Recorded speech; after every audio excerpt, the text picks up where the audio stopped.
On November 30th, 2018, the Smith family in Baltimore, Maryland were having a night out. Valeria Smith was with her father, Keith, and her stepmother, Jacquelyn, belatedly celebrating her 28th birthday.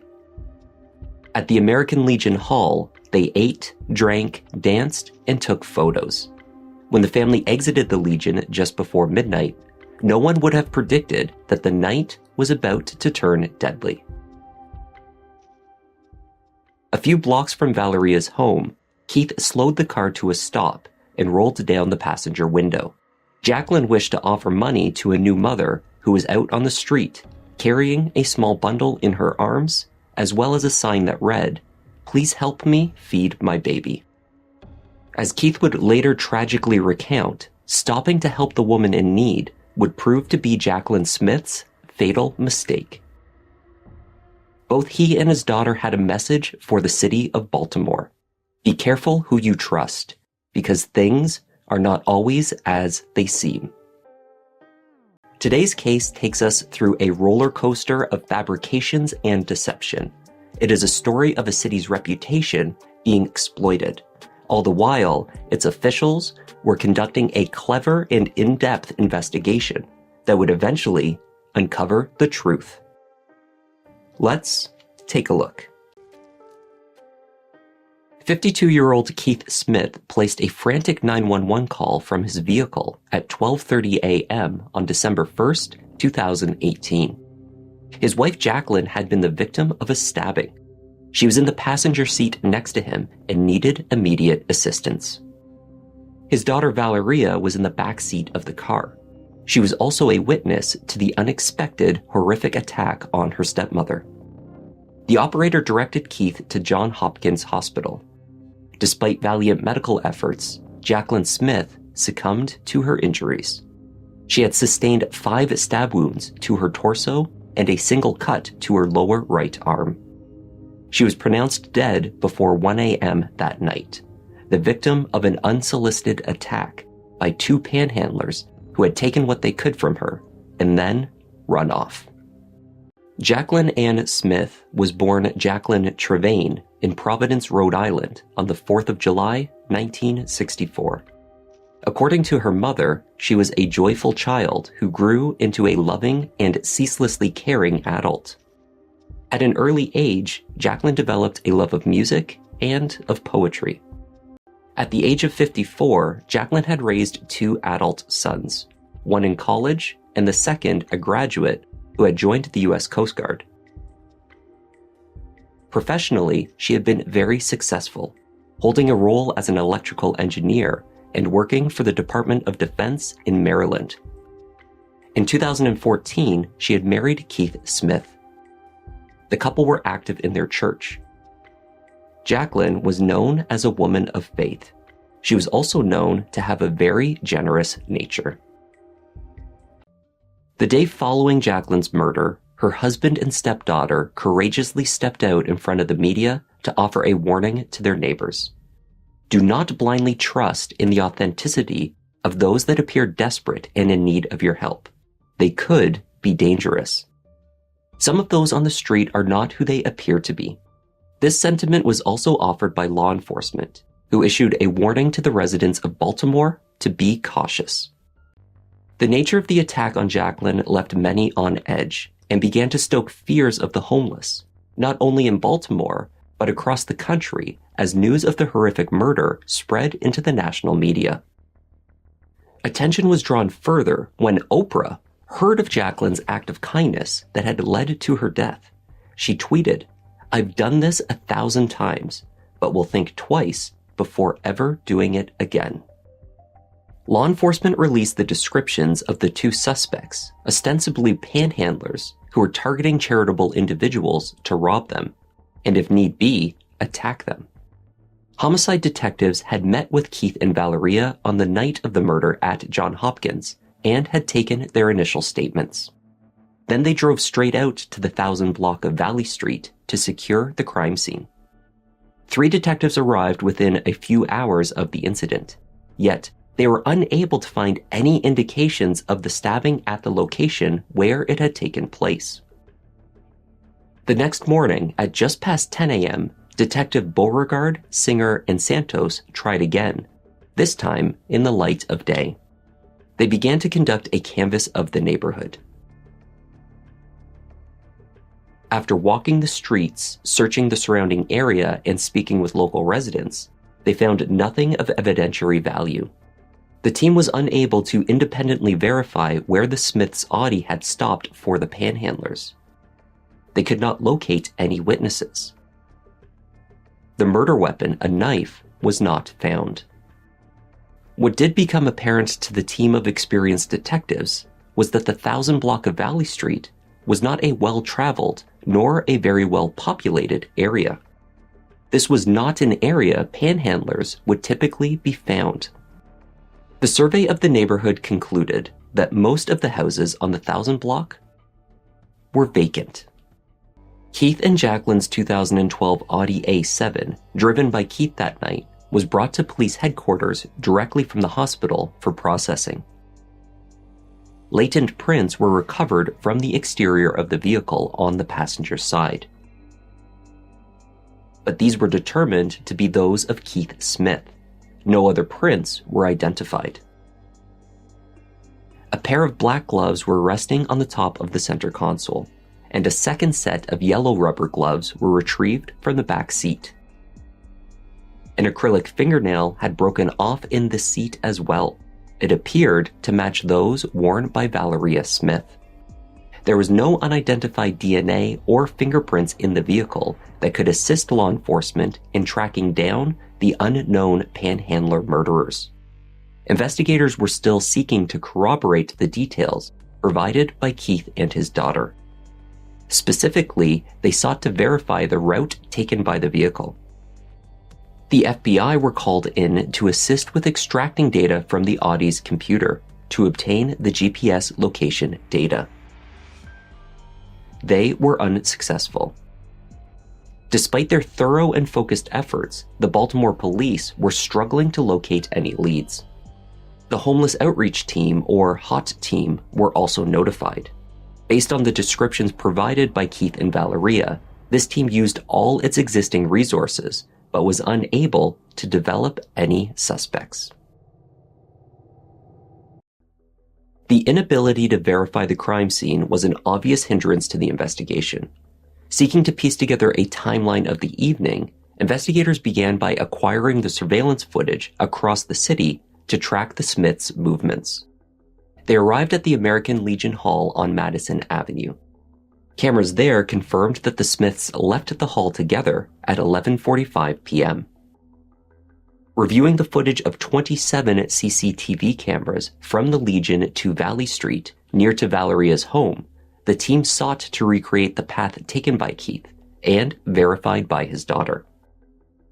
Detectives were unable to locate the Audi on any of the cameras around the areas described.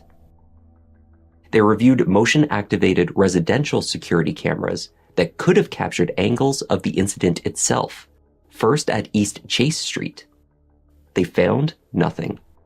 Then they reviewed the cameras facing East Edgar Street, and again, the cameras failed to capture any footage of the incident or of Keith Smith's vehicle.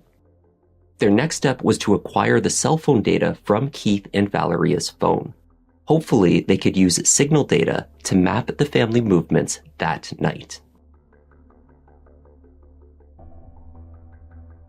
Keith's cell phone showed no activity throughout the evening before he placed the call to 911 after his wife was stabbed.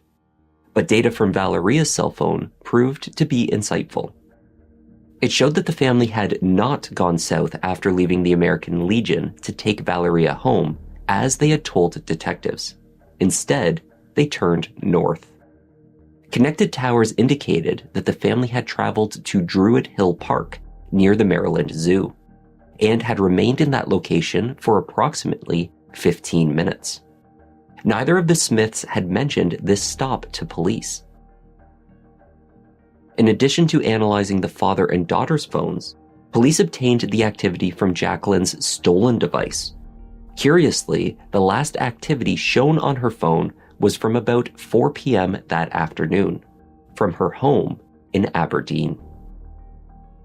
Although it was reported that Jacquelyn had her cell phone with her on the night of her murder, there is no indication that it ever left her house. What of the other missing items? In the days following the murder, pawn shops across the city were checked for any of the belongings stolen from Jacquelyn during the attack. Her necklace, purse, and cell phone had not turned up in any shops. They could not be located. A week and a half later, however, Jacquelyn's Visa card was flagged. Someone had been using it. Detectives tracked down 3 male teenagers who claimed to have found the card in a Michael Kors clutch left at a bus stop on the corner of Caroline Street and Madison Avenue. The teens were detained and questioned as potential suspects. They were ultimately released, however, when the location of the bus stop was confirmed to be on the exact route taken by Keith and Valeria after leaving the Legion. At least, the route defined by cell phone data and tracking Google accounts, not the route they had claimed to police to have traveled.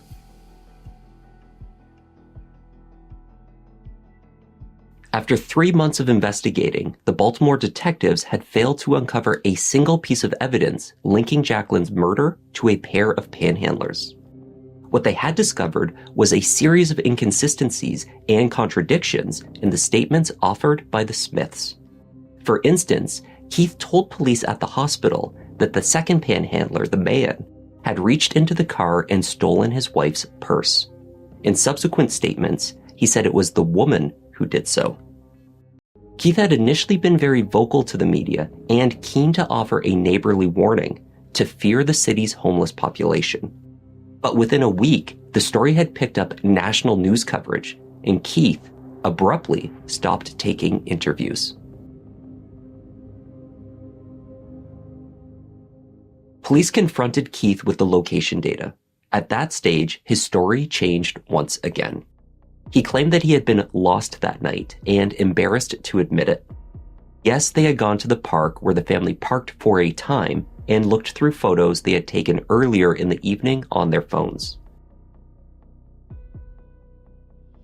After he was released from that interview, Keith Smith drove home, remotely agreed to a year-long lease to a modest home in Florida, ordered and packed a rental truck, and left the state. When Valeria was questioned, she requested an attorney and the interview ended. She later left Maryland as well to meet up with her father. Law enforcement knew that Keith was fleeing, and they were tracking him. Keith must have at least suspected that he was being watched. He attempted to dodge a wiretap on his phone in a few ways, by changing his number, changing his phone provider, and shipping a new cell phone to his daughter. But law enforcement was still listening in. In February 2019, Keith attempted to book 2 flights out of the country, one to Canada and a second to Cuba. These attempts failed, however, because he did not hold a U.S. passport. Keith eventually deduced that he could fly to the U.S. Virgin Islands by providing only a driver's license. While placing these calls, his search engine was locating information on how one might travel to Mexico without formally going through a border crossing. On March 1st, Keith rented a car in Texas. This move prompted an immediate response by police in Baltimore. An arrest warrant was issued for Keith and his daughter 2 days later. The warrant stated that at the time of writing, 11:15 a.m. on March 3rd, both suspects were 20 minutes from the Mexican border in an obvious attempt to flee prosecution for first-degree murder. Keith and Valeria Smith were arrested by Texas law enforcement later on the same day that the warrant was issued. The arrest warrant did not outline how investigators believed the father and daughter had committed the murder. It outlined the many lies and deceptions fed to detectives throughout the murder investigation, as well as their failure to turn up any other suspects. But that was not all. It seems that the panhandler ruse was not the first plan proposed by Keith Smith to murder his wife. Investigators learned through a friend of Keith's brother, Vic, that Keith had previously asked for help getting rid of his wife. According to his brother, in the months leading up to her death, Jacquelyn had spoken to Keith about wanting a divorce. According to Vic, this was not the desired outcome for Keith. It seems he preferred instead to make a claim on her life insurance policy, on which he remained the beneficiary. Keith did exactly that. Only 2 days after her murder, he arrived at Jacquelyn's work requesting the paperwork to make the claim. Law enforcement, already deeply suspicious of his story, told the insurer to hold off on the payment. This left Jacquelyn's 2 sons time to fight for her estate in probate court. It also meant that Keith was very short on cash. As he schemed a means of escape, he was forced to apply for a cash advance on his American Express. It was declined. The Trevane family reported that they were never close with Keith Smith. Because of this, it is unclear if they were aware of his criminal past. 20 years earlier, Keith had committed armed robbery 3 times at the same bank. In December 1999, Keith had lost his job with FedEx because of a loss of points on his driver's license. Worse still, according to the Baltimore Sun, he had just found out that he was HIV positive. Struggling to pay for household bills as a single father to his daughter and requiring medication, Keith had decided that the First Union Bank on York Road in Timonium was a prime target. Its proximity to Interstate 83 allowed for a quick getaway. So, he walked into the bank wearing a ski mask and carrying a pellet gun. He jumped over the counter, emptied the drawers of cash, and exited from the back. This first robbery yielded a payout of about $15,000. 3 months later, he did it again. That time, he took home $16,000. It was 5 months later that he decided to put his plan into effect one more time. By that point, police had a description of his vehicle. After it was spotted in East Baltimore, a police chase ensued, ending in a crash and the arrest of Keith Smith. He served 6 years of a 12-year sentence in state prison. Keith told police that he had used the stolen funds to pay bills. When they searched his home, they located roughly $20,000 wrapped into bundles and hidden away in a black bag.